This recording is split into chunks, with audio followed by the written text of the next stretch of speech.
L'autoroute s'étendait à l'infini devant lui, un ruban d'asphalte traversant l'obscurité de décembre. Dennis Dawson gardait les yeux fixés sur la route, ses doigts tambourinant sur le volant tandis que de la musique de Noël jouait doucement à la radio. Il conduisait depuis 6 heures d'affilée depuis la plateforme pétrolière dans l'ouest du Texas, luttant contre la fatigue parce qu'il avait promis à Emma d'être à la maison pour le réveillon de Noël. La voix de sa fille résonnait dans son esprit depuis leur dernier appel téléphonique. « Tu seras vraiment là ? Papa ?» Promise. À 9 ans, elle avait déjà appris à douter des promesses. C'était sa faute à lui. 3 ans de travail en mer, des anniversaires manqués, des Thanksgiving passés sur des plateformes de forage, mais il avait économisé assez maintenant. C'était sa dernière rotation. Après les fêtes, il commencerait son nouveau travail dans une firme de consultants à Houston, des horaires réguliers, des week-ends à la maison. Un vrai père au lieu d'une voix au téléphone. Le GPS le guida hors de l'autoroute vers le quartier de son ex-femme. Christine s'était remariée 2 ans plus tôt. Un avocat d'affaires nommé Chad Ramos. Ils avaient emménagé dans une vaste maison en banlieue, du genre avec un garage pour 3 voitures et une piscine à l'arrière.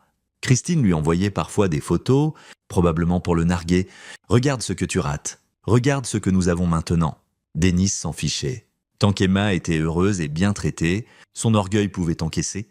Leur divorce avait été brutal, mais nécessaire. Christine voulait quelqu'un de stable, présent, qui ne sente pas le pétrole brut et le métal. Il ne pouvait pas lui en vouloir. Il s'était marié trop jeune, avait eu Emma encore plus jeune, et parfois l'amour ne suffisait pas quand les factures s'accumulaient et qu'une personne était toujours absente. Il tourna dans Maple Ridge Drive à 21h30. Les maisons étaient décorées de lumières élaborées, des rennes sur les toits, des Pères Noël gonflables, des arbres visibles à travers les baies vitrées. La maison des Ramos se trouvait au bout du cul-de-sac et Dennis fronça les sourcils en entrant dans l'allée. Seule une lumière était allumée, une lueur faible venant de la fenêtre de la cuisine. Pas de lumière de Noël, pas de décoration, étrange. Son froncement de sourcils s'accentua quand il remarqua que la Mercedes de Christine était absente, ainsi que la BMW de Chad. Le seul véhicule dans l'allée était son vieux pick-up Ford, qu'il avait laissé à Christine pour qu'Emma puisse être récupérée si nécessaire. Dennis coupa le moteur et attrapa son sac de voyage. Peut-être était-il allé à une messe de Noël, bien que cela ne ressemble pas à Christine. Elle n'avait jamais été religieuse. Il marcha jusqu'à la porte d'entrée et essaya la poignée déverrouillée. « Emma !» appela-t-il en entrant. La maison était silencieuse, sauf pour un faible cliquetis venant de la cuisine. Dennis posa son sac et se dirigea vers le bruit, ses bottes résonnant sur le parquet. Ce qu'il trouva lui serra la poitrine. Emma se tenait devant la cuisinière, perchée sur un tabouret, essayant de retourner quelque chose dans une poêle. Ses cheveux sombres, de la même teinte que les siens, étaient attachés en une queue de cheval désordonnée. Elle portait un pyjama avec des flocons de neige et des chaussettes en laine. La cuisine était un désastre. De la farine sur les plans de travail, une boîte de spaghettis ouverte, une casserole d'eau bouillante menaçant de déborder. « Papa !» dit-elle en se retournant, son visage s'illuminant. Puis, embarrassée, elle se tourna rapidement vers la cuisinière. « Je prépare le dîner. Je peux le faire moi-même. Je ne suis pas un bébé. » Dennis traversa la cuisine en 3 enjambées et éteignit le brûleur. « Emma, ma chérie, où est ta mère? Où est Chad? »« Partis ?» dit-elle sans le regarder. « Ils sont partis ce matin. Partis où ?» Emma descendit du tabouret et marcha jusqu'au réfrigérateur. Il y avait une note retenue par un aimant, une photo de famille souriante de Christine. Chad et les 2 fils de Chad de son premier mariage. Pas Emma, jamais Emma, dans les photos de famille.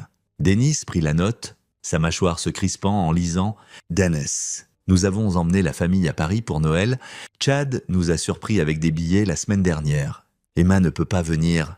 Il n'y avait pas assez de billets et les garçons de Chad doivent vivre cette expérience avec leur père. De plus, elle n'est pas vraiment de cette famille. Elle n'est pas du sang. Diana l'a clairement dit quand nous avons planifié cela. Emma est ta fille. Ta responsabilité. Nous avons laissé de l'argent pour la nourriture et dit aux voisins que tu serais là. Nous serons de retour le 2 janvier. Ne nous appelle pas. Nous avons besoin de ce temps en famille. Christine. Dennis lut 2 fois, les mains tremblantes. Une rage blanche lui brûlait la poitrine. Mais il la réprima. Emma le regardait avec ses grands yeux bruns, essayant d'être courageuse. « Je vais bien, papa, » dit-elle doucement. « Je peux m'occuper de moi. J'ai pratiqué la cuisine avec des vidéos YouTube et j'ai fait tous mes devoirs. J'ai même emballé ton cadeau de Noël. »« Oh, ma petite fille !» Dennis la serra dans ses bras. sentant son petit corps trembler malgré ses paroles courageuses. « Je suis tellement désolé, je suis là maintenant, tout va bien. » Ils restèrent ainsi un long moment, puis Emma se recula et Dennis vit quelque chose changer dans son expression. Plus de tristesse maintenant, mais quelque chose de calculateur qui lui rappelait lui-même. « Papa, grand-mère Diana ne sait pas, j'ai trouvé son secret ?» dit Emma, sa voix baissant à un murmure. « Tu veux voir ?» Les instincts protecteurs de Dennis s'éveillèrent. « Quel secret, ma chérie? Est-ce que quelqu'un t'a fait du mal ?»« Non, rien de tel. » Emma alla vers son sac à dos sur la table de la cuisine. Elle en sortit un dossier Kraft, le manipulant avec soin. « Tu te souviens quand tu m'as demandé d'aider grand-mère Diana à nettoyer le bureau de grand-père Martin il y a 2 mois ?» Après sa mort, Dennis hocha la tête. Son ex-beau-père, Martin Lester, était décédé en octobre, crise cardiaque. Ou, du moins, c'est ce qu'on avait dit. L'enterrement avait été modeste. Dennis était revenu pour cela. Surtout pour soutenir Emma. Eh bien, j'ai trouvé cette boîte cachée au fond du placard de grand-père, derrière toutes ces vieilles chaussures. Emma ouvrit le dossier. À l'intérieur, des photographies, des documents et ce qui ressemblait à un journal. Grand-mère Diana est entrée et s'est vraiment fâchée, disant que je ne devais pas toucher aux affaires de grand-père, mais j'avais déjà pris des photos avec ma tablette quand je l'ai entendu venir. Dennis s'assit à la table et Emma grimpa sur la chaise à côté de lui, étalant le contenu. La première chose qui attira son regard fut un testament manuscrit daté de 2 semaines avant la mort de Martin. « C'est le vrai testament de grand-père », expliqua Emma, son doigt traçant la signature. « Regarde, il m'a laissé un fonds en fiducie, 300 000 $ pour mes études et pour m'aider quand je serai grande. » Les sourcils de Dennis se haussèrent. « 300 000 $. Mais regarde ça !» Emma sortit un autre document, un testament imprimé daté d'1 semaine plus tard. C'est le testament que grand-mère Diana a montré à tout le monde au bureau de l'avocat. « Regarde, il n'y a pas de fonds pour moi. Au lieu de ça, il dit que tout l'argent de grand-père va à maman et à son frère, Uncle Perry. » Dennis compara les 2 documents. Ses mains s'immobilisèrent quand il remarqua la signature sur le second testament. Elle ressemblait à celle de Martin, mais quelque chose clochait. Les boucles étaient différentes. La pression était inégale. « Celui-ci est faux », dit Emma d'un ton factuel. « J'ai appris sur la contrefaçon à l'école. On a fait un truc sur comment repérer les fausses signatures. » La main de grand-père tremblait après sa première crise cardiaque l'année dernière. « Mais regarde, cette signature est trop régulière et l'écriture ne correspond pas à ses autres papiers. » Dennis sentit son pouce accélérer. Emma sortit d'autres documents, relevés bancaires, impressions d'email et pages d'un journal personnel de Martin. Grand-père gardait des preuves, continua Emma. Il a écrit dans son journal qu'il avait vu grand-mère Diana pratiquer sa signature. Regarde, le 3 novembre, D était dans mon bureau aujourd'hui à essayer de copier ma signature sur du papier blanc. Quand je lui ai demandé, elle a dit qu'elle gribouillait juste. Mais je ne suis pas stupide. Elle prépare quelque chose. Je dois protéger les enfants. Surtout Emma, K ne défend pas sa propre fille. Quelqu'un doit le faire. Dennis lut les entrées du journal. Son sang se glaçant, Martin avait tout documenté. Ses soupçons que Diana prévoyait de forger un nouveau testament, ses tentatives pour sécuriser l'original avec son avocat, sa peur croissante de sa propre femme. La dernière entrée était datée du 15 octobre, 3 jours avant la mort de Martin. Je vais confronter D demain. J'ai fait des copies de mon vrai testament et les ai envoyées à mon avocat et à Dennis. D ne sait pas pour la copie de Dennis. Si quelque chose m'arrive, au moins Emma sera protégée. D agit bizarrement ces derniers temps. Elle me prépare des boissons spéciales, dit qu'elles sont bonnes pour mon cœur. Mais je me sens pire chaque fois que je les bois. Je ne prends plus ces boissons. Demain, je lui dis que je sais ce qu'elle prépare et que je veux divorcer. Dennis regarda Emma. « Tu as dit que grand-père est mort d'une crise cardiaque. » Emma hocha lentement la tête. « C'est ce que tout le monde a dit. Mais regarde ça !» Elle sortit une petite enveloppe contenant des photographies. Elle montrait des flacons de prescription, des médicaments au nom de Martin, mais prescrits par un médecin que Dennis ne reconnaissait pas. J'ai pris des photos de ces flacons dans la salle de bain de grand-mère. Je les ai cherchés. L'un d'eux est vraiment dangereux si on en donne trop. Surtout à quelqu'un avec un problème cardiaque. Dennis se sentit mal. « Emma, grand-père t'a-t-il déjà envoyé des copies de son testament ? » « Je ne sais pas. Papa, as-tu reçu quelque chose par la poste de lui ?» Dennis réfléchit. Il avait été sur la plateforme en octobre. Le courrier redirigé vers une boîte postale à Midland qu'il ne vérifiait qu'en permission. « Je dois vérifier. J'ai peut-être du courrier en attente. » Emma rassembla soigneusement tous les documents. « J'ai fait des copies de tout. et les ai cachés à 3 endroits différents.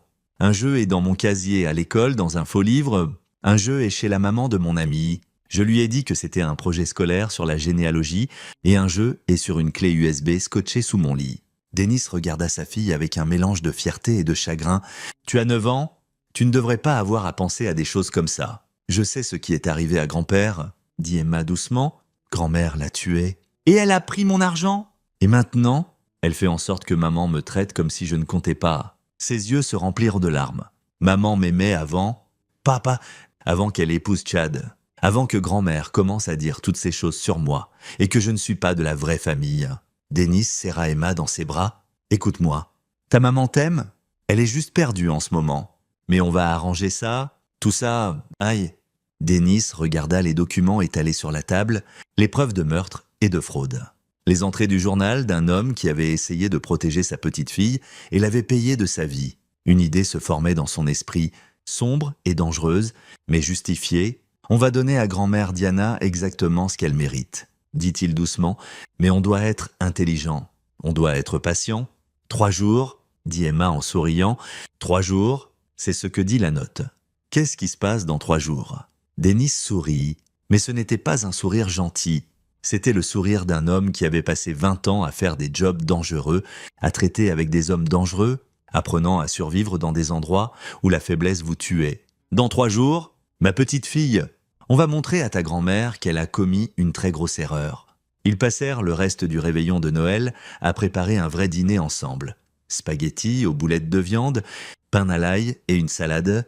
Emma parlait pendant qu'il cuisinait, racontant à Denis l'école, ses amis, le projet scientifique sur lequel elle travaillait, des trucs normaux d'enfant. Mais en dessous de tout ça, Denis pouvait voir la blessure, le rejet, la connaissance que sa propre famille l'avait abandonné à Noël. Après le dîner, ils s'assirent dans le salon, qui avait au moins un arbre, bien que peu décoré, et Emma ouvrit les cadeaux que Denis avait apportés. Des livres qu'elle voulait, un nouveau kit d'art, un collier avec un pendentif boussole. « Pour que tu trouves toujours ton chemin vers la maison ?» expliqua Denis en le fermant autour de son cou. « J'aime ça », dit Emma en touchant le pendentif. « Papa, est-ce qu'on va avoir des ennuis pour ce qu'on va faire ?»« Je ne sais pas encore, » admit Dennis. « Ça dépend de comment on est intelligent. Dis-moi tout ce que tu sais sur la routine de grand-mère Diana. Où elle va ? Qui elle voit ? Ce qu'elle fait ?» Emma réfléchit un moment. Elle va au country club tous les mardis et jeudis pour le tennis et le déjeuner. Elle a un club de lecture les lundis soirs. Elle fait du bénévolat à l'hôpital les mercredis. Elle travaille dans le département des archives, ce que maman trouve drôle parce que grand-mère n'aime pas les malades. Département des archives, répéta Denis. C'était intéressant. Et ses amis ? Avec qui passe-t-elle du temps ? Surtout les dames de son club de lecture. Oh ! Et elle déjeune avec tante Faith tous les vendredis. C'est sa sœur, Faith Fritz. Ouais. Elle est vraiment méchante aussi. Elle dit toujours que je ressemble à un garçon parce que je ne porte pas de robe. Denis nota cette information. Et oncle Perry, le frère de ta maman, comment est-il ? Emma haussa les épaules. Il est correct, je suppose ? Il n'habite plus ici. Il a déménagé en Californie l'année dernière, mais il m'envoie toujours des cartes d'anniversaire avec de l'argent. Lui et grand-mère se disputent de beaucoup au téléphone. Je l'ai entendu lui crier une fois sur le testament de grand-père. Tu te souviens de ce qu'il a dit ? Quelque chose sur le fait que ce n'était pas juste et pourquoi tout allait à maman et pas à lui. Grand-mère a dit que maman en avait plus besoin parce qu'elle a plus d'enfants à s'occuper maintenant. Oncle Perry a dit que c'était des conneries. Emma s'arrêta. Un gros mot. Il a dit que c'était faux parce qu'Emma est aussi un enfant, mais elle n'a rien eu. Denis sentit une lueur d'espoir. Si Perry était déjà suspicieux sur le testament, il pourrait être un allié ou au moins quelqu'un qui pourrait être tourné en un. Ils parlèrent jusqu'à minuit, Denis recueillant des informations. Emma se rappelant des détails qu'elle n'avait même pas su être importants. Au moment où il l'aborda, il avait les débuts d'un plan. « Papa, » dit Emma d'une voix ensommeillée, « je suis contente que tu sois à la maison. Moi aussi. Ma petite fille, moi aussi. » Denis s'assit dans le salon sombre, son ordinateur ouvert, cherchant des informations. Première étape, les enregistrements de la boîte postale de Midland. Il se connecta à son compte et vit que oui, il y avait un paquet de Martin Lester livré le 16 octobre. Il était là depuis 2 mois. Il devrait conduire là-bas demain pour le récupérer. Ensuite, il chercha Perry Richard, le jeune frère de Christine. Le trouva sur LinkedIn. Ingénieur logiciel dans une entreprise tech à San José, célibataire, sans enfant. Denis trouva un numéro de téléphone et envisagea d'appeler, puis décida contre eux. Pas encore, il avait besoin de plus d'informations d'abord. Il consulta les dossiers sur Diana Lester, 62 ans, veuve, pas de casier judiciaire, bénévolat à l'hôpital Sainte. Catherine depuis 5 ans, membre de divers clubs et organisations caritatives. En surface, un pilier de la communauté, mais Denis avait appris depuis longtemps que les surfaces étaient trompeuses. L'océan pouvait sembler calme, tandis que des courants de fond traînaient en dessous. Il passa des heures à rechercher. Creusant plus profond, il trouva l'avis de décès de Martin, le certificat de décès, crise cardiaque comme prévu, les dossiers de succession pour le testament. Le faux testament était passé sans contestation. Diana avait hérité de la maison et de tous les actifs de Martin. Christine avait reçu une somme forfaitaire de 200 000 $. Perry n'avait rien reçu, ce qui expliquait sa colère, mais Emma, malgré les souhaits clairement exprimés de Martin, n'avait rien reçu. Les mains de Denis se crispèrent sur le clavier. Ce n'était pas seulement une question d'argent, c'était une enfant effacée, oubliée, jugée sans valeur parce qu'elle ne rentrait pas dans la vision de famille de Diana. C'était un homme assassiné, car Denis en était certain maintenant que c'est ce qui s'était passé, et sa meurtrière en liberté, 3 jours. C'est ce qu'il avait dit à Emma, mais cela prendrait plus de 3 jours pour faire ça correctement. Pourtant, 3 jours semblaient un bon nombre. 3 jours pour rassembler tout ce dont il avait besoin. Ensuite, il pourrait commencer. Il vérifia l'heure. Tahoe. Il envoya un email à son nouvel employeur demandant un report de la date de début, urgence familiale. Il comprendrait. Puis il envoya un texto à Glenn Mullen, son ancien contremaître de la première plateforme sur laquelle il avait travaillé. Glenn avait pris sa retraite 5 ans plus tôt, mais restait en contact. Plus important, Glenn avait des connexions, le genre de connexion dont un homme avait besoin quand il voulait des informations non publiques. Le texto était simple. Besoin d'une faveur? Appelle-moi quand tu peux. La réponse de Glenn arriva 5 minutes plus tard. Debout tard pour jouer au poker. Appelle maintenant si tu veux. Denis sortit dans la nuit froide de décembre et composa le numéro Dennis Dawson. La voix rauque de Glenn répondit « Pas entendu parler de toi depuis des mois. Qu'est-ce qui ne va pas? J'ai besoin d'informations sur quelqu'un. Fonds approfondi. Connexions criminelles si elles existent. Dossiers financiers si tu peux les obtenir. C'est personnel ou professionnel? Personnel. C'est à propos d'Emma? Le ton de Glenn s'aiguisa. Quelqu'un a fait du mal à ta gamine? Quelqu'un a fait du mal à ma gamine et a tué son grand-père, et je vais les faire payer pour ça. Une longue pause. Tu es sûr de ça? Une fois que tu commences sur cette voie, je suis sûr. D'accord. Donne-moi le nom. Denis fournit les informations de Diana, ainsi que tout ce qu'il avait appris. Glenn écouta sans interrompre, puis siffla bas. Eh bien, fraude et meurtre possible. C'est lourd. Dennis, tu as pensé à aller à la police avec ce que... Tout ce qu'Emma a trouvé serait circonstanciel au mieux. Et même s'ils enquêtaient, même s'ils trouvaient quelque chose, qu'est-ce qui arrive? Diana est arrêtée. Peut-être purge une peine. Peut-être pas. Pendant ce temps, Emma est prise au milieu d'un cirque médiatique. La vie de sa mère est détruite. Et les avocats de Diana embrouillent tout au tribunal pendant des années. Donc, tu veux t'en occuper toi-même? Je veux la justice. La vraie justice. Celle qui s'assure qu'Emma obtienne ce qui lui est dû et que Diana paie pour ce qu'elle a fait.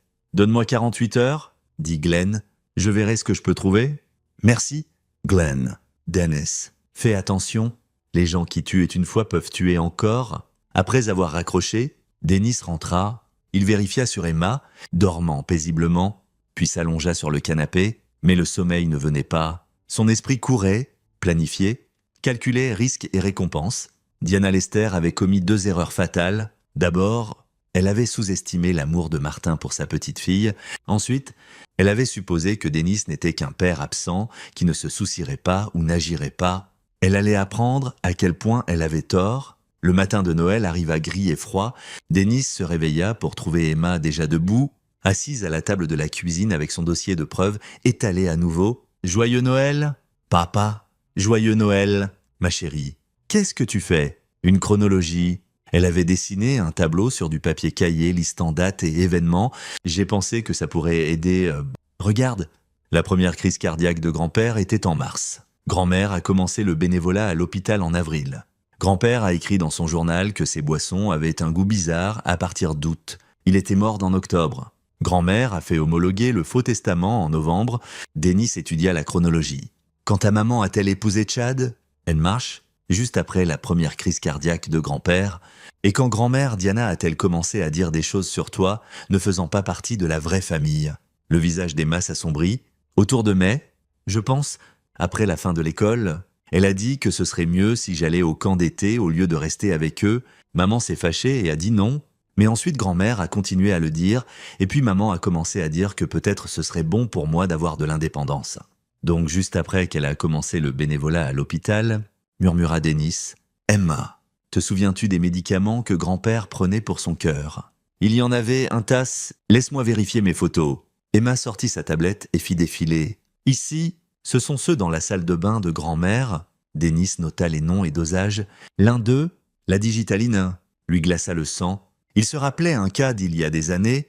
Des gars sur la plateforme parlaient d'une enquête pour meurtre en Louisiane où une femme avait tué son mari en lui donnant trop de son médicament cardiaque. Une intoxication à la digitaline pouvait ressembler à une crise cardiaque naturelle. « Papa, à quoi penses-tu? Je pense que grand-mère est plus intelligente que je ne le croyais. » Mais pas assez intelligente. Il regarda la chronologie de sa fille, sa documentation soigneuse. « Tu sais ce que tu es? Une enquêtrice. Une détective. » Emma s'illumina. « Vraiment? Vraiment. Et chaque bonne détective a besoin d'un partenaire. » Denis tendit la main. « Partenaire ?» Emma la serra solennellement. « Partenaire ?» Ils passèrent la journée de Noël à faire des choses normales, regarder des films, faire des cookies, jouer à des jeux de société. Denis voulait qu'Emma ait au moins un bon souvenir de ces fêtes. Mais sous la normalité, ils étaient à tous deux conscients du tic-tac de l'horloge. Ce soir-là, le téléphone de Denis vibra. Glenn avait envoyé un email avec des pièces jointes, ligne objet, trouver des choses intéressantes.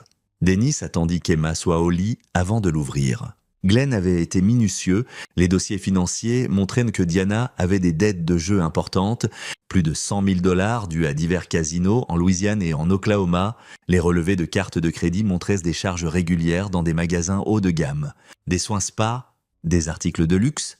L'assurance vie de Martin avait payé 250 000 $, ce qui expliquait comment Diana avait remboursé la plupart de ses dettes, mais la partie la plus intéressante était enterrée dans les dossiers hospitaliers que Glenn avait obtenus d'une manière ou d'une autre. Diana avait accès au système d'inventaire de la pharmacie via son bénévolat, et dans les semaines avant la mort de Martin, il y avait eu plusieurs écarts dans les enregistrements de digitaline, de petites quantités manquantes. Attribuées à des erreurs administratives, la note de Glenn en bas disait « Tes instincts étaient bons, cette femme est dangereuse ». J'ai aussi trouvé autre chose. Elle a eu 3 maris. Le premier est mort dans un accident de voiture. Le deuxième d'une insuffisance cardiaque. Le troisième était Martin. Je suppose qu'elle a un type. Sois très prudent. Denis s'adossa. Son esprit travaillait sur les implications.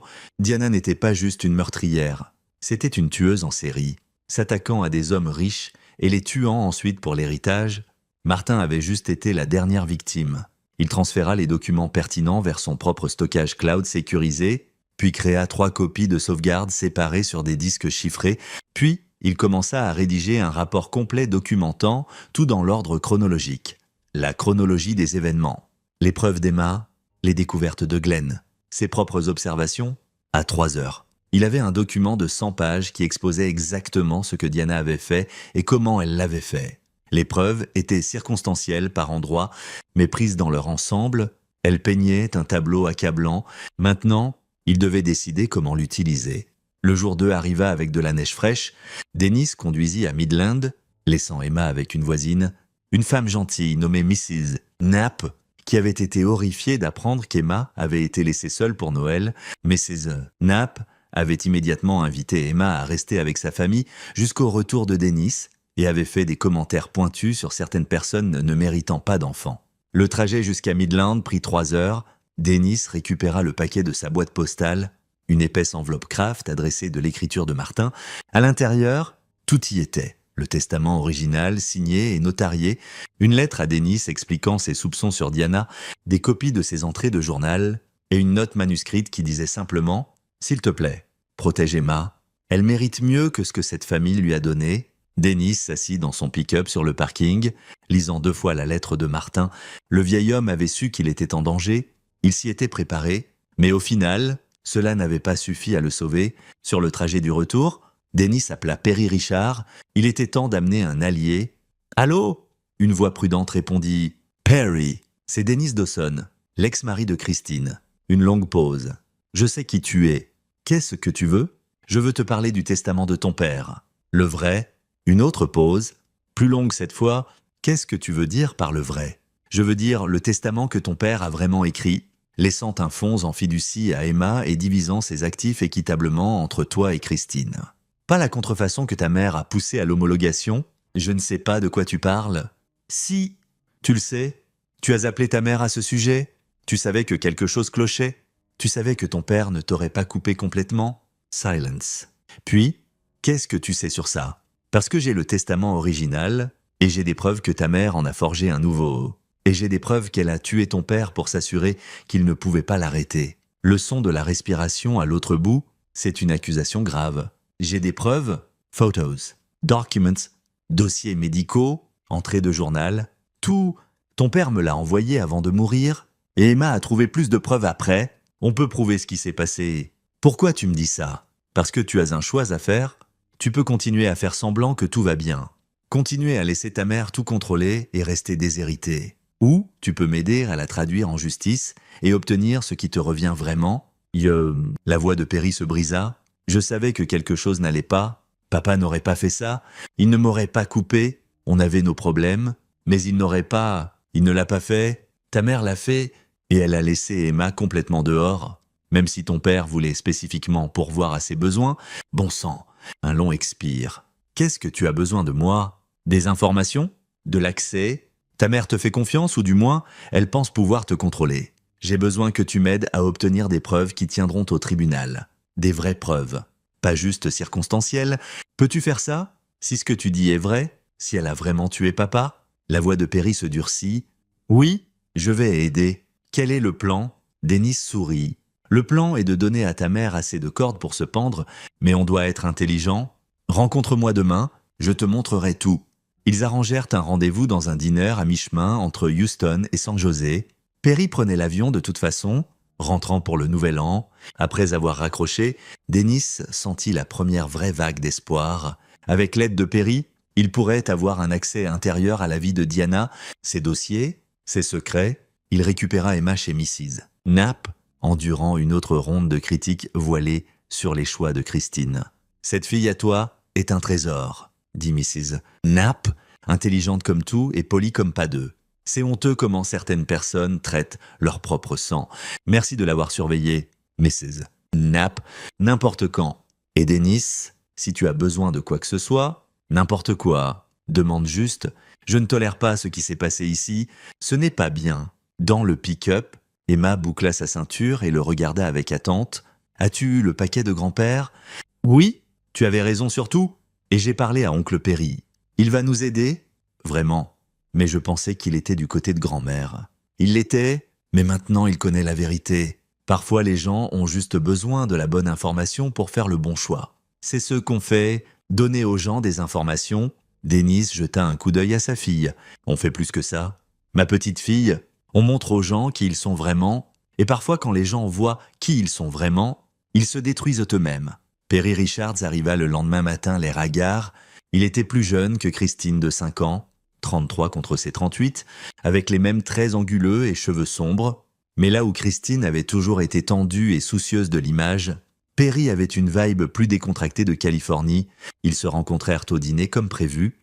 Emma, assise sur la banquette avec eux, Perry fixa sa nièce un long moment. « Je suis désolé, dit-il enfin. J'aurais dû me battre plus fort pour toi. J'aurais dû faire plus ?» Emma haussa les épaules. « C'est ok. Tu aides maintenant ?» Dennis étala les documents sur la table. Perry lut tout, son expression s'assombrissant à chaque page. Quand il atteignit la lettre de Martin, des larmes coulèrent sur son visage. « Je lui ai parlé la veille de sa mort, » murmura Perry. « Il m'a appelé, dit qu'il avait quelque chose d'important à me dire. J'ai dit que j'étais occupé, que je le rappellerais. Je ne l'ai jamais fait. » Il leva les yeux vers Dennis. « Si j'avais juste parlé avec lui. » « Tu ne pouvais pas savoir. J'aurais dû savoir. Maman a toujours été. Il y avait toujours quelque chose d'étrange chez elle. La façon dont elle dépensait l'argent, la façon dont elle manipulait les gens. Papa disait qu'elle pouvait vendre de la glace à des Esquimaux. Mais je pensais toujours qu'il le disait comme un compliment. Perry essuya ses yeux. « Qu'est-ce que tu as besoin que je fasse ?» Dennis se pencha en avant. « Ta mère a été prudente. Elle a couvert ses traces, mais les gens comme elle deviennent arrogants. Ils commencent à croire qu'ils sont intouchables. On doit lui faire penser qu'elle l'est, lui faire penser qu'elle est en sécurité, et ensuite on doit la faire avouer. Avouer comment? En lui donnant quelque chose qu'elle veut plus que la sécurité. De l'argent? Il y a une police d'assurance vie sur ton père? $500,000. Ta mère est la bénéficiaire, mais la compagnie d'assurance traîne pour payer. Ils enquêtent sur les circonstances de la mort. Perry hocha lentement la tête. Et je me souviens, maman est furieuse. Elle les appelle sans cesse, menace de poursuivre. Exactement. Donc, voilà ce qu'on fait. Tu lui dis que tu as trouvé un moyen d'accélérer le processus. Un avocat spécialisé dans les réclamations d'assurance. Quelqu'un qui peut pressurer la compagnie pour payer, mais cet avocat a besoin d'une honnêteté complète. Doit savoir tout sur la mort de papa, sa santé, ses médicaments, tout. Et tu enregistreras chaque mot, mais ça doit être son idée d'avouer. Elle doit penser qu'elle est en sécurité, que l'avocat est de son côté. C'est là que tu entres en jeu. Tu dois le vendre, lui faire croire que c'est son ticket pour obtenir cet argent. Perry réfléchit un moment. Il y a autre chose. Maman sort à nouveau, un type riche du country club. Jesse McGuire. Je l'ai rencontré à Thanksgiving.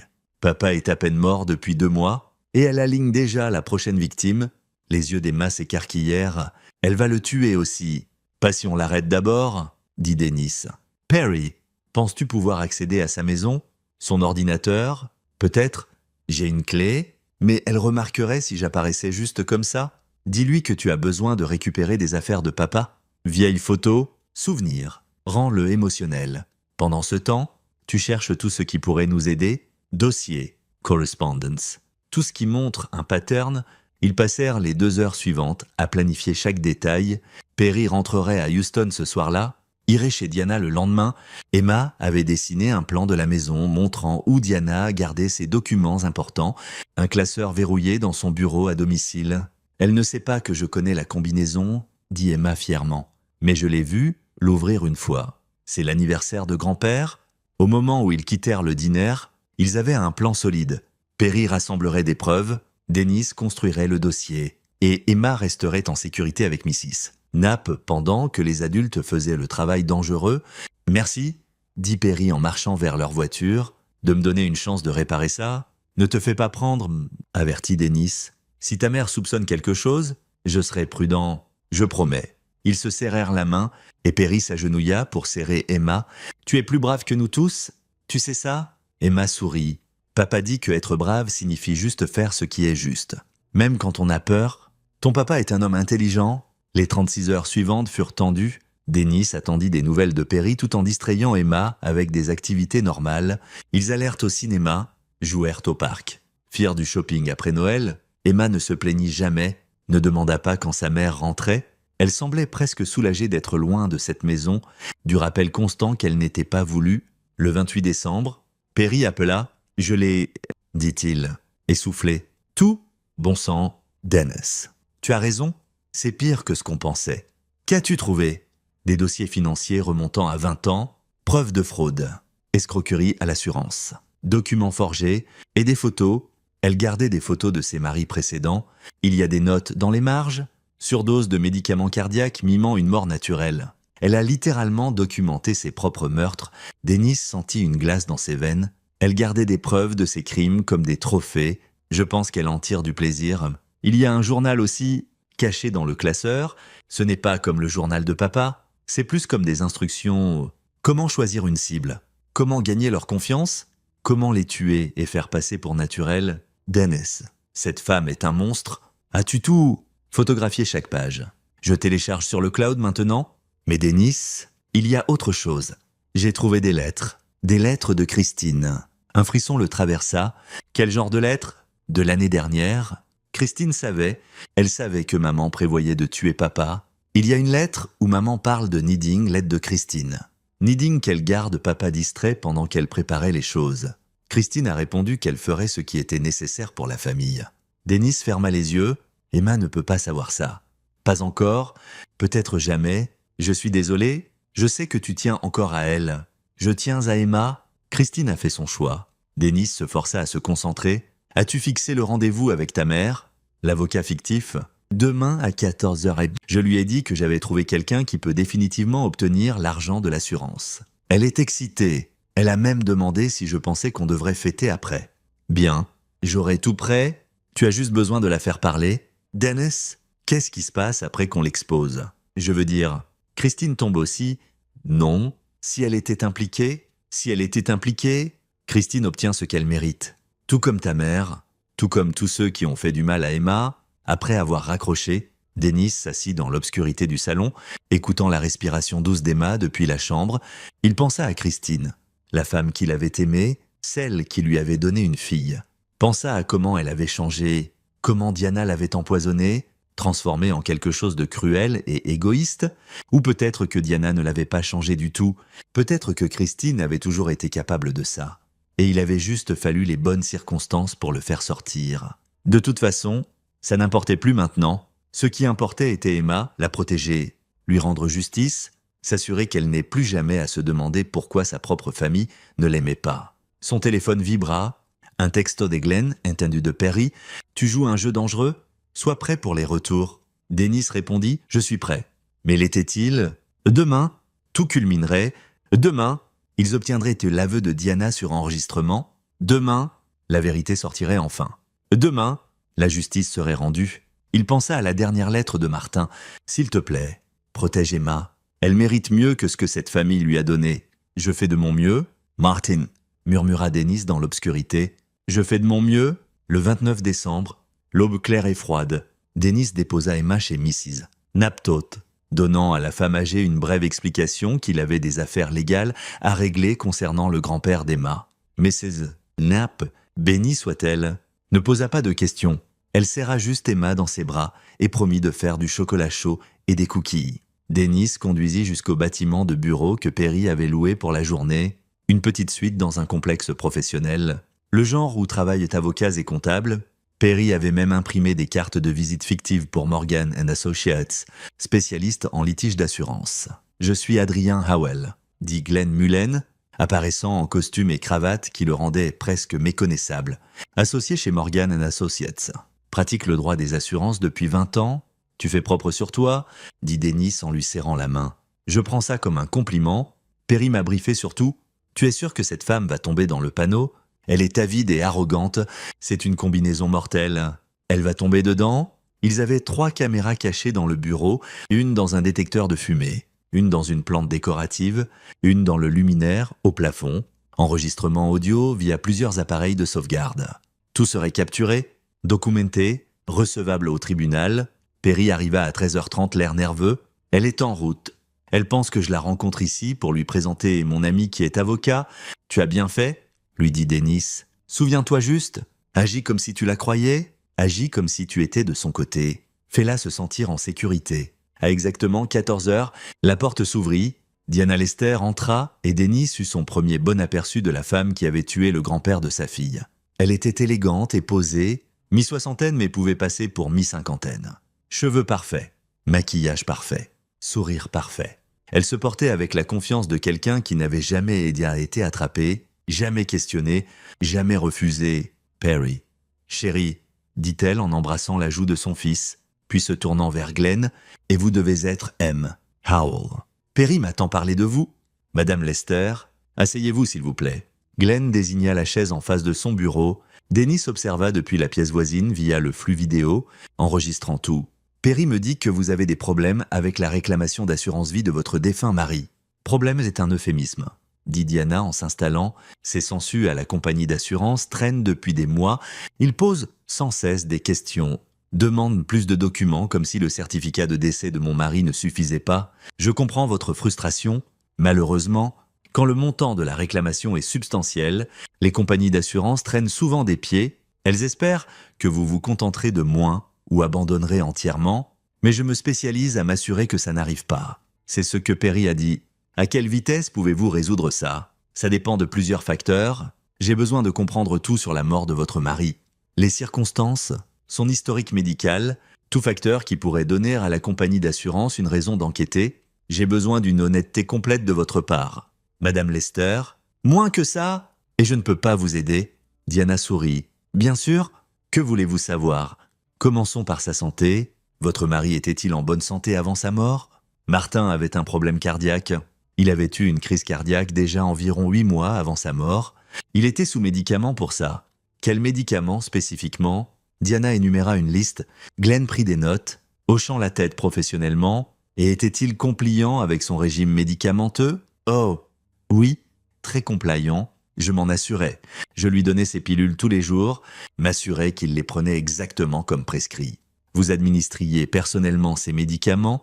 Oui, Martin pouvait être oublieux. Donc j'ai pris cette responsabilité. Dennis observa tandis que Glenn s'adossait, joignant les doigts. Madame Lester, je vais vous demander quelque chose, et j'ai besoin que vous soyez complètement honnête avec moi. La compagnie d'assurance a soulevé des préoccupations sur les circonstances de la mort de votre mari. Ils ont noté qu'il était mort relativement soudainement malgré des soins médicaux réguliers. Ils ont aussi noté que l'autopsie a été évitée et que le certificat de décès a été signé par un médecin de famille plutôt qu'après un examen complet. Ce sont des drapeaux rouges pour les investigateurs d'assurance. Le sourire de Diana ne vacilla pas. Qu'insinuez-vous? Je n'insinue rien. Je vous dis que la compagnie d'assurance est suspicieuse. Ils se demandent s'il y a une possibilité que la mort de Martin n'ait pas été entièrement naturelle, et s'ils trouvent une preuve soutenant cette théorie, ils refuseront la réclamation entièrement. Perry prit la parole, sa voix tremblant légèrement. « Maman, M. Howell est de notre côté, mais il ne peut pas nous aider s'il ne sait pas tout. S'il y a quoi que ce soit, n'importe quoi qui pourrait sortir, on doit le savoir maintenant. » Diana regarda son fils un long moment. « Tu veux dire, ai-je tué ton père? C'est ça que tu demandes. » La pièce devint silencieuse. Dennis retint son souffle. « Perry, dit Diana doucement, je suis ta mère. Tu me connais? Penses-tu vraiment que je pourrais faire quelque chose comme ça? Je ne sais pas quoi penser, dit Perry. Et son émotion était genuine. Papa est mort. Tu sors déjà avec quelqu'un? Le testament changeait juste avant sa mort. Emma n'a rien eu. Je n'ai rien eu. Tout semble opportun. Diana rit. Un son cassant. Je suppose que oui, n'est-ce pas? Eh bien, laissez-moi vous dire à tous les deux quelque chose. Martin allait divorcer de moi. Il avait découvert mes dettes, des mauvais choix que j'avais faits. Il était furieux, disait qu'il allait me couper. Laisser tout aux enfants et à cette petite fille, à lui. Emma, dit Perry. Elle s'appelle Emma. Oui, Emma. Martin était obsédé par cet enfant, ne pouvait pas voir qu'elle déchirait la famille. Christine avait à peine du temps pour sa propre famille parce qu'elle s'inquiétait toujours des Massy. Emma, ça, c'était épuisant. Donc, qu'avez-vous fait? Demanda Glenn doucement. Diana soupira. J'ai fait ce que je devais faire.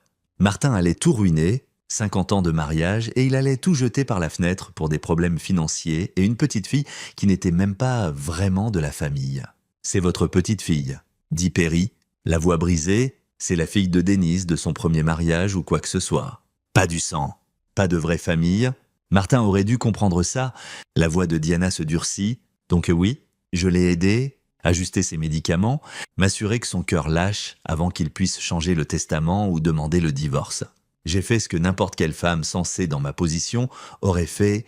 Dennis sentit la rage l'envahir, mais il se força à rester immobile. Continue d'enregistrer, obtiens tout. Tu l'as tué, murmura Perry. Je nous ai libérés, corrigea Diana, d'un homme qui allait détruire cette famille par sentimentalité et orgueil, et je m'assurais que nous soyons tous pris en charge. Tu n'as rien eu dans le testament final parce que tu avais été difficile, Perry. Tu m'as questionné, défié, mais je prévoyais de te donner de l'argent éventuellement, une fois que tu aurais appris ta place. Mon Dieu, dit Glenn, Madame Lester, vous comprenez ce que vous me dites? Je comprends que vous êtes un avocat qui veut être payé. Et je vous dis exactement ce qui s'est passé pour que vous puissiez préparer quoi que la compagnie d'assurance nous jette. J'ai besoin de cet argent. M. Howell. J'en ai besoin pour rembourser le reste de mes dettes et financer ma nouvelle vie avec Jesse. Il ne sait pas pour ma situation financière et j'ai besoin de le garder comme ça. Jesse Maguire, dit Glenn, votre nouveau petit ami, mon fiancé. En fait, il a proposé la semaine dernière. Nous planifions un mariage au printemps. Diana sourit. Jesse est assez riche. A fait fortune dans l'immobilier. Il a aussi 73 ans avec un problème cardiaque. J'imagine que je serai veuve à nouveau dans quelques années. Mais cette fois, avec un héritage beaucoup plus grand. Perry se leva abruptement. Je ne peux pas écouter ça. Oh, Perry, ne sois pas dramatique. C'est comme ça que le monde fonctionne. Les femmes comme moi, nous survivons. Nous nous adaptons. Ton père comprenait ça à sa façon. Il a juste perdu de vue à la fin. Tu es un monstre ?» dit Perry. Diana se leva aussi, lissant sa jupe. « Je suis une réaliste et je suis ta mère. Tu vas m'aider à obtenir cet argent d'assurance ou je m'assurerai que Christine sache que tu étais derrière toute cette réunion. Je lui dirai que tu essayais de voler mon argent, de tourner la famille contre moi. Elle me croira. Elle le fait toujours. En fait, dit Dennis en entrant dans la pièce, je ne pense pas qu'elle le fera. » Diana se tourna, son visage blanchissant. « Qui êtes-vous ? Je suis Dennis Dawson, le père d'Emma, l'ami de Martin. » Et l'homme qui a enregistré chaque mot que vous venez de dire. Les yeux de Diana filèrent vers la porte, mais Glenn bougea pour la bloquer. Perry sortit son téléphone, le tenant pour montrer qu'il avait enregistré aussi. « Vous m'avez piégé, respira Diana. »« Vous avez assassiné votre mari ?» dit Dennis froidement. « Vous avez volé ma fille ? Vous avez essayé de tuer son esprit, de lui faire penser qu'elle était sans valeur. Et vous prévoyez de le refaire à un autre pauvre idiot qui vous faisait confiance ? C'est un piège. Rien de ce que j'ai dit ne tiendra au tribunal. En fait, dit Glenn, ça tiendra. Vous n'avez pas été contrainte. Vous n'étiez pas en arrestation. Vous avez volontairement avoué meurtre, fraude et conspiration. Au Texas, c'est plus que suffisant pour un mandat d'arrêt. Perry, dit Diana en se tournant vers son fils. Tu ne peux pas les laisser faire ça. Je suis ta mère. Tu as tué mon père, dit Perry, des larmes coulant sur son visage. Tu n'es plus ma mère. Tu es une étrangère. Diana bondit vers la porte, mais Dennis attrapa son bras. Elle se débattit, puis s'affaissa. « Bien, dit-elle, bien. Mais vous allez tous payer pour ça. Christine ne vous pardonnera jamais. Emma n'aura jamais une vraie famille. Et vous ?» Elle regarda Dennis avec une pure haine. « Vous serez toujours le père absent qui a abandonné sa fille. Vous serez toujours l'échec. » Dennis sourit. « Peut-être, mais je serai l'échec qui a arrêté une tueuse en série. Je peux vivre avec ça. » La police arriva en 20 minutes. Dennis les avait déjà contactés, déjà préparés à ce qu'ils trouveraient. Ils arrêtèrent Diana Lester pour meurtre, fraude et conspiration. Ils amenèrent aussi Christine pour interrogatoire basé sur les lettres que Perry avait trouvées. Dennis ne resta pas pour regarder. Il récupéra Emma chez Mrs. Knapp et la conduisit à un hôtel. Ils y resteraient jusqu'à ce que la maison soit réglée, jusqu'à ce que Christine revienne de Paris pour affronter ce qu'elle avait fait. « C'est fini », demanda Emma doucement.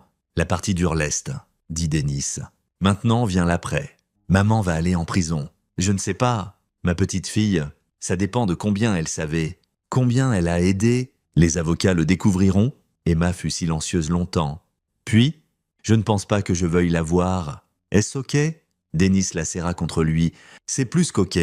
Tu décides qui est dans ta vie maintenant ? Et oncle Perry a fait ce qui est juste. Il nous a aidés. Je pense qu'il veut être dans ta vie si tu le laisses. » « Ok, » dit Emma. « J'aimerais ça. » Au cours des jours suivants, l'histoire explosa. Les médias reprirent le récit de la grand-mère qui avait assassiné plusieurs maris, la petite fille qui avait découvert la vérité, le père qui avait orchestré l'aveu. Dennis protégea Emma de la plupart, mais certains détails passèrent. Christine revint de Paris pour se trouver sous enquête. Les lettres prouvaient qu'elle savait pour les plans de Diana, mais son avocat argua qu'elle avait été manipulée, abusée, gaslightée. Au final, elle plaida coupable d'être complice après le fait et reçut une probation, du service communautaire et une thérapie obligatoire. Elle n'essaya pas de contacter Emma. Dennis ne savait pas si c'était de la miséricorde ou de la lâcheté. Le procès de Diana fut rapide. Avec l'aveu et les preuves rassemblées par Perry, l'accusation avait un dossier étanche. Elle fut condamnée pour 3 chefs de meurtre au premier degré. Martin Lester et ses 2 maris précédents. Plus fraude, contrefaçon et une foule d'autres charges, le juge la condamna à perpétuité sans libération conditionnelle. Jessie Maguire, la 4e victime prévue, envoya à Dennis une note de remerciement sincère et un don pour le fonds d'études d'Emma. Perry se battit pour que le vrai testament de Martin soit reconnu. Le tribunal de succession accepta, invalidant le testament forgé. Emma reçut son fonds en fiducie, Perry reçut sa part de l'héritage, et les actifs de Diana furent saisis pour payer des réparations aux familles de ses autres victimes. 6 mois plus tard, par un après-midi chaud de juin, Dennis et Emma se tenaient devant une petite maison dans un quartier calme. Ce n'était pas chic, mais elle avait un jardin, un portique avec balançoire et une chambre qu'Emma avait déjà décorée avec son art. « C'est à nous ?» demanda Emma, n'y croyant pas tout à fait. « C'est à nous ?» confirma Dennis. « Acheté avec l'argent de mon nouveau job et un peu d'aide de ton fonds en fiducie. Un nouveau départ. Ils en avaient tous 2 besoin. Dennis avait commencé son job de consultant. travaillant des horaires réguliers, rentrant chaque soir. Emma avait changé d'école où personne ne connaissait son histoire, où elle pouvait juste être une enfant. Perry visitait toutes les quelques semaines, construisant une relation avec sa nièce, essayant de rattraper le temps perdu. Mrs. Knapp était devenue une grand-mère de substitution, le genre qui cuisinait des cookies et disait à Emma qu'elle était spéciale. Et Emma guérissait. Elle avait encore des cauchemars parfois, sursautait encore quand quelqu'un haussait la voix, mais elle souriait plus maintenant. Riait plus, dessinait des images de familles heureuses et parlait de l'avenir. « Papa !» dit-elle en marchant vers la porte d'entrée. « Merci. Pourquoi ? Pour m'avoir cru ? Pour t'être battu pour moi ? Pour m'avoir montré que je vaux la peine de se battre ?» Dennis s'agenouilla, regardant sa fille dans les yeux. « Emma, écoute-moi. Tu vaux la peine de se battre. Tu l'as toujours été, et quiconque t'a fait sentir autrement avait tort. Tu es intelligente, brave, gentille et forte. Et je suis si fière d'être ton père. » Emma jeta ses bras autour de son cou. « Je t'aime. Papa, je t'aime aussi. Ma petite fille. » Toujours, ils restèrent là un moment, père et fille, survivants d'une famille qui avait essayé de les briser, mais ils avaient survécu. Plus que ça, ils avaient gagné. Plus tard ce soir-là, après avoir commencé à déballer des boîtes et commander une pizza, Emma trouva une photographie qu'elle avait gardée cachée. C'était de grand-père Martin prise à sa fête d'anniversaire de 8 ans. Il souriait, son bras autour d'Emma, tous deux riant à quelque chose. Emma plaça la photo sur sa table de nuit. « Bonne nuit, grand-père » murmura-t-elle. « On l'a eu. On a obtenu justice pour toi. » Et quelque part, Dennis aimait penser que Martin Lester était en paix. Le cycle des nouvelles continua comme toujours. Diana Lester devint juste une autre histoire sensationnelle archivée dans les annales du true crime. Christine déménagea dans un autre état, recommençant avec un nouveau nom. Chad divorça d'elle, prenant ses fils et rendant clair qu'il ne voulait rien avoir avec le drame de la famille Lester. Mais pour Dennis et Emma, l'histoire avait une fin différente. Pas parfaite, les cicatrices étaient encore là, seraient toujours là. Mais ils savaient l'un l'autre. Ils avaient une maison, ils avaient un avenir, et ils avaient la connaissance qu'ils avaient fait ce qui était juste, même quand c'était dur, même quand ça leur coûtait 3 jours. C'est ce que Dennis avait dit à Emma, 3 jours, et il montrerait à sa grand-mère ce qui arrive quand on sous-estime les gens qu'on blesse. Ça avait pris plus de 3 jours au final. Mais ils l'avaient fait, ils avaient fait tomber une tueuse, ils s'étaient protégés mutuellement, ils avaient survécu, et ça valait tout. Le premier jour de l'été, Dennis s'assit sur le porche regardant Emma jouer dans le jardin. Elle s'était fait des amis avec les enfants voisins, planifiait une fête d'anniversaire pour le mois prochain, parlait excitée de rejoindre le club scientifique de l'école à l'automne, des trucs normaux d'enfants, comme ça devrait être. Son téléphone vibra, un texto de Glenn. Vu les nouvelles, Diana fait appel de sa sentence. Ça n'ira nulle part, mais elle essaie. Dennis répondit, laisse-la essayer. On a gagné, elle a perdu. C'est tout ce qui compte. Glenn, tu as bien fait ? Gamine, ta fille a de la chance de t'avoir. Dennis regarda Emma, encore en train de jouer, encore en train de rire, encore en train d'être l'incroyable enfant qu'elle avait toujours été. C'est moi qui ai de la chance de l'avoir, répondit-il. Et c'était vrai, malgré tout, la douleur, la trahison, l'obscurité qu'ils avaient affrontée. Dennis se considérait chanceux parce qu'il avait Emma, et Emma l'avait, et ensemble, ils avaient prouvé que la famille n'était pas une question de sang, c'était une question d'amour, de loyauté et de se battre l'un pour l'autre quand le monde essayait de vous déchirer. C'était une leçon qu'Emma porterait avec elle pour le reste de sa vie. Et Dennis aussi, 3 jours pour planifier, 6 mois pour exécuter, une vie pour se souvenir. Mais ils l'avaient fait, ils avaient gagné, et au final, c'était tout ce qui comptait. Et voilà, une autre histoire touche à sa fin. Qu'en avez-vous pensé ? J'aimerais entendre vos réflexions dans les commentaires ci-dessous. Si vous avez aimé cette histoire, envisagez de rejoindre notre communauté en vous abonnant. Ça signifie le monde pour nous. Pour plus d'histoires comme celle-ci, consultez les vidéos recommandées à l'écran et je vous y verrai.